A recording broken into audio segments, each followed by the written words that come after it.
And now, let's bring in our first player guest of the day, Jesús Luzardo from the Miami Marlins, joining us right now. And I've been told, too, because I've interviewed you before, Jesus, but I've been told I can call you Zeus. So is that the nickname flying around? And has that been your nickname your whole life, or that's a Marlins thing? Yeah, no, it's good to be here with you guys, and yeah, no, that's been my nickname since I was like 9 years old. So it's kind of hung around with me forever, and then it stuck with me through pro ball.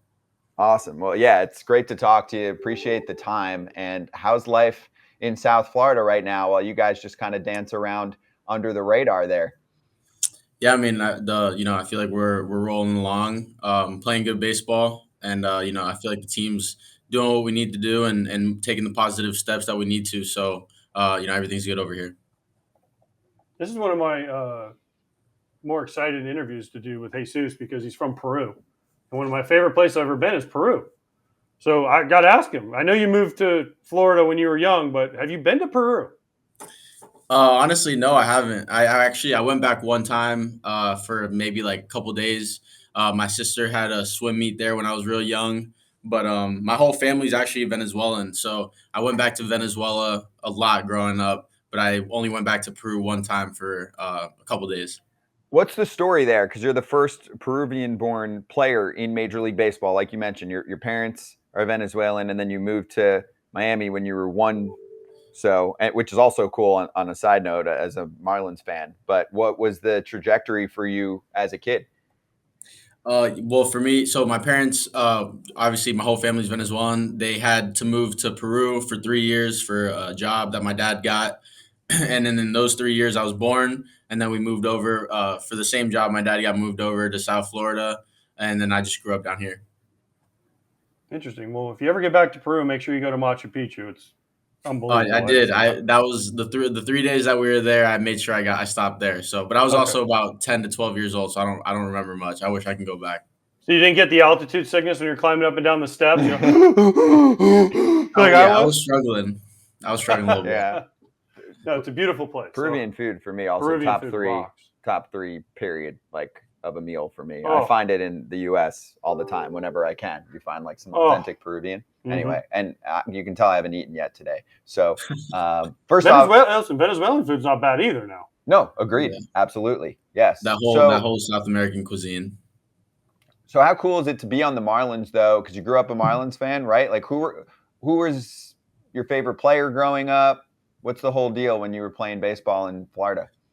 Yeah, I mean, for me, I grew up rocking the number 9 because of Juan Pierre. That was my guy. And it's funny, actually, he lives in the town that I went to high school at, and I grew up in Parkland. So it's cool, kind of full circle for me playing here. And I grew up, like you said, a Marlins fan. So Juan Pierre, Luis Castillo, Dontrell Willis, Anibal Sanchez, Josh Beck. I mean, all those guys. Those guys were. I remember going like skipping school with my dad, and we'd go watch a game every once in a while. So it brings back good memories for sure. Have you met those guys? Spoken to any of them? Yeah, I mean Juan Pierre. I have Dontrell Willis. I haven't had the chance to meet some of the other guys, but I'm sure I will soon. I hope so. Juan Pierre, was he eating ice cream when you saw him? Because that dude ate like 12 ice cream bars a day and still had like an 8-pack. Did you play with him? Yeah. So Juan Pierre literally had an 8-pack, and he'd be like this with ice cream bars all day long, just eating ice cream all day. I'm like, dude, how are you so skinny? He's like, genetic, dog. I'm like, I guess so. Damn. And he'd be at the field. I don't know, because I know he still comes around the Marlins Park a lot, but he'd get to the field at like 11 o'clock for a 7 o'clock game, be out there running sprints. That's why he's got the 8-pack. I'm like, dude, what are you doing? It's 11 o'clock. I haven't seen him eat any ice cream bars, but I don't doubt it. I mean, that dude's in great shape, and I mean, it doesn't surprise me though. Yeah, he's one of my favorite dudes I've ever played with. I used to tell him all the time, I'm like, Juan, think about this. You're allergic to the ball in left field. We tell him to just get out of the way and let the center fielder come catch it. Because every time he go like this, he run back and be like, Juan, dude, just get out of the way, let our center. No, dog, I'm good, dog. I'm like, Juan, please. Please, Juan. He's the best. He's the best. So you went to Stoneman Douglas High School, which everyone knows Stoneman Douglas, not only for the tragedy that happened there, especially from people that are from Florida like myself. Stoneman Douglas is really good in baseball. They're the number 1 team in the state. They haven't lost in like 2 years. Was Fitzgerald still there was he the coach when you were there? Yeah, he was actually kind of the reason I went there. Well, I mean, Oh, so he it's in my back. recruited you. He I recruited you. mean, not necessarily. No, I wouldn't say that. It's actually in my backyard. So I went to American Heritage, another school down here for middle school. He was the coach there. He ended up going over to Stoneman Douglas when I was in 8th grade. So the next year was going to be my freshman year, and it just made more sense. I literally could walk to school. It was probably like half a mile walk to Stoneman Douglas. My sister went there, so I ended up going there, and we had a pretty good team when I was there my senior year. We ended up winning the national championship. And I mean, even if you look at them now, just running over teams. I think they won last night 10-1. And I think they're 27-0 this year. I mean, it's incredible what they're doing over there. Yeah, tell John Jay when you see him that they beat Columbus last night 10-1. Oh, yeah. Make sure you rub that into him, okay? We just had that conversation before I walked in here. Okay, good. How is John Jay doing? Because I mean, he's real fresh off the field and hopped right into obviously a good situation for him location wise as well. And we're both tight with Jay because he's always been 305 till I die. Oh yeah, no, he's doing well. I mean, we love to have him here. Great guy to have in the clubhouse, especially he's a coach, so he's taking on that role really well and helping out a lot of the younger guys and a lot of the outfielders. Just kind of teaching them the little tips that helped him stay in the league for so long and have such a successful career. So we're super thankful for him. And me being a South Florida guy, I love having him around. So let's get into some Marlins stuff. So first hold on. I got something about John Jay before you go into the Marlins. Okay. Has John Jay, because I did your game a couple weeks ago and he was still acting like a player. I know Skip has to tell him all the time he's not a player. Has any of your players actually said, hey, John, you're not a player anymore? He's out there with the pants pulled up and the tights on. He's taking grounders at shortstop. I'm like, dude, you're a coach. Go out in the outfield and help your outfield. He's like, nah, man, nah. You know me. I'm just having fun. Yeah, I mean, no, I mess with him all the time about him shagging. He power shags every day, and he's the most serious shagger I've ever seen. I mean, this dude is sweating by the time the second group's rolling around. So, I mean, it cracks me up. But, I'm sure a lot of guys do watch and take, like, pointers on him because he's chasing balls down like it's nothing out there. It's unbelievable. I did not know that. That's good shit. So what's the key to this team winning so many one-run games right now? Is it still, when we covered it last week, undefeated? Because I know obviously yesterday was a one-run win with Soler's absolute tank as a walk-off for you guys. But are you guys still undefeated on one-run wins? I think we got a one loss. We lost one. Okay. It might have been two games ago, maybe. The last one against Cincinnati, I think it was. We lost that one. What's been the key? What is it? Late game clutchness from the hitting? Does it have more to do with the bullpen holding down one-run games? What have you seen? I think it's a little bit of both. I think we have a good mix. Like so far, a couple of games have been like you saw last night. We big comeback. We had Soler hit the walk-off bomb. We have had Segura with walk-off in the past. Come from behind, and then in addition to that, our bullpen's been nails lately, and just being able to hold it down. And once the starter comes out of the game, it feels like they're not giving up any runs. So, in the odd chance that they do give up a couple runs, our offense has been able to pick them up. So, we're hoping to keep that rolling. Who's the best team in the National League East right now? What's a good one? I mean, are you talking it all? I mean, it depends who you ask. If you ask me, I'm always going to say the Marlins. But, if you ask someone else, they might tell you the Braves statistically. But I feel like, on the baseball field, you always have to believe that you're the best on there. So that's I feel like that's the way we think. I'll make it easier then. Outside of your own bias, what's the best that you've seen in the division and just in total now as we're at the quarter pole of the season where you're like, oh shit, this team's really good? Yeah, I mean the Braves are a tough team. I mean, you can't knock what they've done over the last 162 games, dating back to last year. I feel like their lineup 1 to 9 is just a gauntlet. Basically, they don't give you a break. Really, there's no easy out, I guess you could say.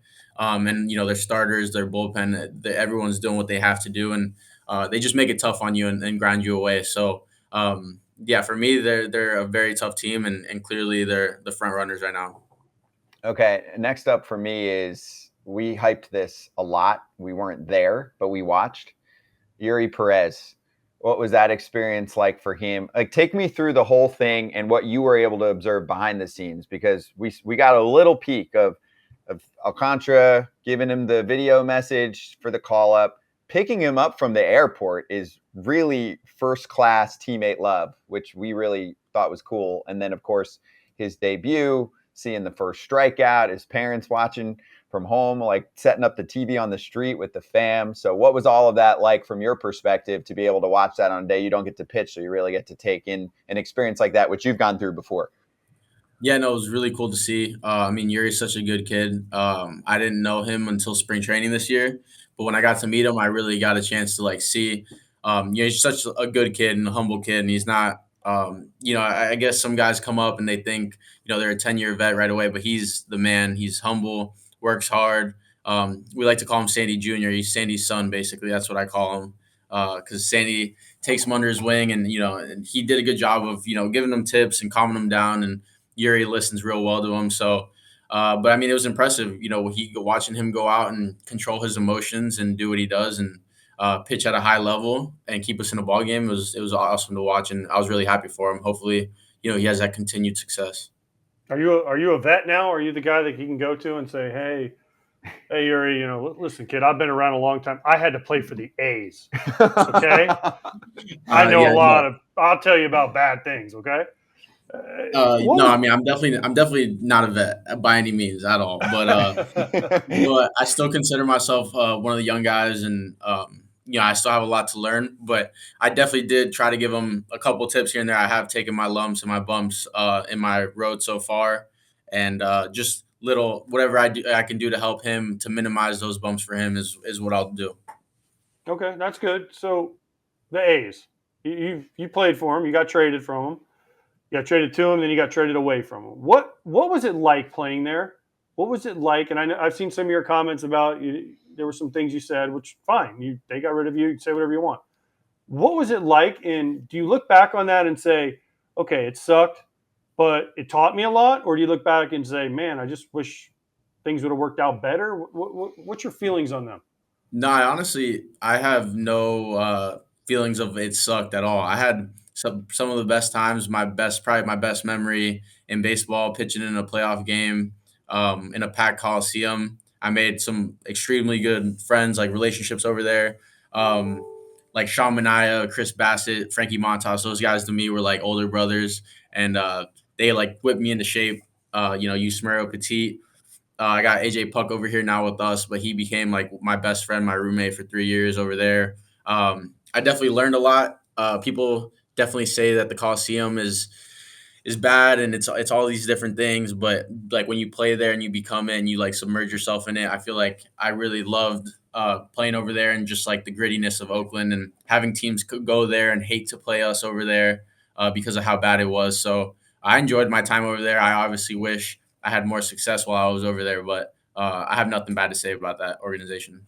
Are you in the text group? Like Bassett was on with us recently and said he's still got a text group going with a number of the guys and how they kind of reminisce, but also feel bad about the current situation because they're going to be moving and, it's just tough times there. I mean, they're not a good team. They're not really getting taken care of. Yeah, no, I'm in that group. It's a fantasy football group. Yes. From the one I know, at least. Maybe I'm not in the other one, but no, yeah. I mean, we reminisce a lot. I know I kind of came up at the end towards that Chapman, Olsen, all that group, but I felt like those guys helped me a lot when I got up, and I became friends with all of them, and definitely kind of sucks to see the situation that's going on over there at times now, especially with just like the coaches and the development and the people that I knew still over there. But I know, I mean, obviously they're playing better ball now, so it's good to see them succeeding. Dude, you said you weren't a vet. You've answered these questions like a vet. You've given the standard no hard feelings. They're playing better ball. They got 10 wins finally, so they're playing great ball. Yeah, there's like nobody probably left that you even played with over there. He's happy to be where he's at. Very few guys. Yeah, very few guys I played with. But the thing is think about the teams that they had, and if they could have kept them together. Stacked. Wow. I mean, when I came up, it was Trinan was our closer, had like a 0.8. You had Trevino with like a 0.9 as a setup. Petit was locked down at all times. The bullpen was nails, basically. You had Diekman, left-handed specialist. Chappie at third, Olsen at first, Lariano in center. I mean, the starters were all gross. It was incredible. When I came up, I felt like my first month I couldn't even talk because I was so nervous to like step on anyone's toes. But then it was the clubhouse over there was so it was just so welcoming. The group of guys that we had at the time were amazing. So, do you look at being traded as a plus because there are a lot of teams that want you? I mean, I feel like there's yeah, there's definitely ways to look at it. I was upset at the time when I got traded just because of how I had struggled, and I felt like I know I had said in the past, I felt like they'd given up on me after a couple of bad months, which was understandable. I did have, I mean, the worst year of my career by far. But then I was lucky enough to be traded over here, which was a good situation for me. Just being close to home, being close to my family, working with Mel, the pitching coach here. Mel's helped me an incredible amount, and I feel like he got me back on track. Before we let you go, I have one last question for you. I've read all this stuff online. You hurt your hand playing video games. Was it Guitar Hero? You were jamming? Was it you're playing the drums on Rock Band? Nothing like that. Fortnite, I mean, you got mad and you punched the table. No, he's a nice I don't guy. have a big temper tantrum. I don't lash out like that. I mean, it was a stupid accident, a mistake, and I mean, I had to take full responsibility for it, and I still do. But it's definitely something in my past, and it definitely won't happen again. I can tell you guys that. So what was it? Because I just read you hurt your hand playing video games. Yeah, I mean, I hit my hand on the edge of the table while I was playing video games, and that's basically it. I hit it in an extremely funky and like the wrong spot, the wrong time. And I wish I didn't. Maybe if I hit it in a different spot, it would have been just a bone bruise, not even. But I mean, it broke. So I mean, it is what it is. And it's back to full strength. I mean, it's one of the it sucks, but it's one of the all-time injuries you've ever heard of. In baseball, there's a billion. I know, but that's one of them. I broke my finger playing video games. Who was it the other day? Did you see? You know who I'm talking about? Who had the injury the other day? Like a random one. I'll get it. Okay. I have. I mean, it's like the guy picked up his suitcase and hurt his back. Yeah, you got that stuff in baseball. Trevor Bauer cut his fingers on playing with his drones. Yeah, well, that you're asking for it. All right, I still get questions all the time when I'm shagging. I'll get a little kid ask me, "What game did I hurt my hand on?" So what game was it?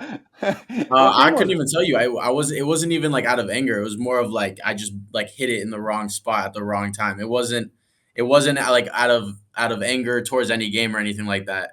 I was very relaxed, if anything. You're not a rage quitter, as my kids call it. You're not a rage quitter where you get mad, you just quit. Does he seem like one? No, not at all. I get more frustrated. I mean, I would get way more frustrated on a pitching mound than I would at a video game. I'll tell you that. And I've never punched anything after a bad outing. So that's good. As you should. Keep it that way, please. There's a lot of fan questions here, so I'll pick like 2 or 3 quick hitters. Okay. From Rico, since you've been in the AL and NL, which ballpark is best visiting clubhouse? Ooh, best visiting clubhouse. Wow, it's a good one. I'm trying to think of some. I mean, the Yankees had incredible food, so I'd have to say Yankees. That's popular in our group too, right? Wasn't that the pick from us? That was the pick. Yeah. I said Tampa, but that's okay. You're Florida bias. Cuban sandwiches are good too. Hey, that's what I said. Yes, that's true. I did hear that. TC said, ask Jesus if he's going to be attending some Heat games against the Celtics. I hope so. I mean, we're going on a 12-day road trip, so it'll be a little tough, but hopefully they make it, I mean, long enough for us to come back and be able to make some games, but I hope so. Yeah, I think with that trip, he needs an NBA Finals appearance then. Yeah. That wouldn't be too bad. Although the NBA does play like once every 4 days. True. Right. The NBA does play like once every 4 days, so by the time you guys get back from the 12-day road trip, it might be on like game 3. That's true. And last one from Brandon. What's it like having a front row seat to guys like Arise and Sandy? Yeah, I mean, it's incredible. First off with Arise, I mean, it feels like every time he gets up, it's an automatic knock. Watching him hit for the cycle and just like seeing the pitches that he hits, it's incredible. He'll spray it all over. He'll take any pitch you throw in the zone, out of the zone, he'll spray it all over. So it's incredible. And watching Sandy, obviously, I feel like I take a lot. I pick up a lot from him, the way he handles certain situations, the way he attacks certain guys. Obviously, we're different pitchers and with different stuff, but his mentality and the way he goes about his business is second to none. So I'm a big fan of watching, being able to sit here and watch. I'm a big Arise guy, Yes. You love Arise. He thinks Arise is the greatest player since. No, he does. He is Jesus probably seeing this firsthand. One of the most unique ball players because 100%. it's a different at bat. The way that he's able to. I don't know if it's like toying with pitchers, but he doesn't miss anything. No, you're right. Bat to ball. If he punches out, it's almost like we're in shock. Yeah. So is Scott. Trust me. So is Scott. Trust I am. me. What? You lied. You said you were done. You had no, one I have more? one more quick question for you. Sorry, this popped up because we were talking about Arise. WBC. I was at the Venezuela USA game in Miami. Is that the best game you've ever been a part of? The most exciting game? Because for me as a fan watching it, it was off the charts. Yeah, I mean the energy, the whole WBC, but that game, especially the energy, and even being on the wrong side of that game was incredible. Just to watch, like the atmosphere, see all the emotion. Like you see these big guys like Trout, you see Turner, you see Mookie Betts, and like showing all this emotion that you probably haven't seen them show before, and see how much that means to them. It was incredible to see, and I mean even from our side when we were up and how exciting those games were. It was such a fun time for me. It was an incredible experience. Did you ever think about telling Quijada to calm down? No, I love that. Dude, he struck out. Didn't he strike out at the end of the ripping his shirt. Oh, he's like, rah! And then the USA's like, okay, we see you. Trey Turner's like, okay, we got you now. That's not why he. I know, but he was off the charts, crazy. Yeah, which was awesome. I loved it. Yeah, no, he's a guy that kind of he needs that fire to succeed. So, I mean, I kind of liked it, to be honest. It kind of brought out the WBC energy that like was going on in the stands. It felt like it was on the field. I'm with you. Hey, I agree. It was awesome. Yeah, it was awesome. Hey, Zeus, great having you on. We appreciate the time and good luck. We're watching, man. Thank you, guys. Appreciate it. Thanks for having me on. Awesome. Jesús Luzardo, pitcher for the Miami Marlins, joining us right there.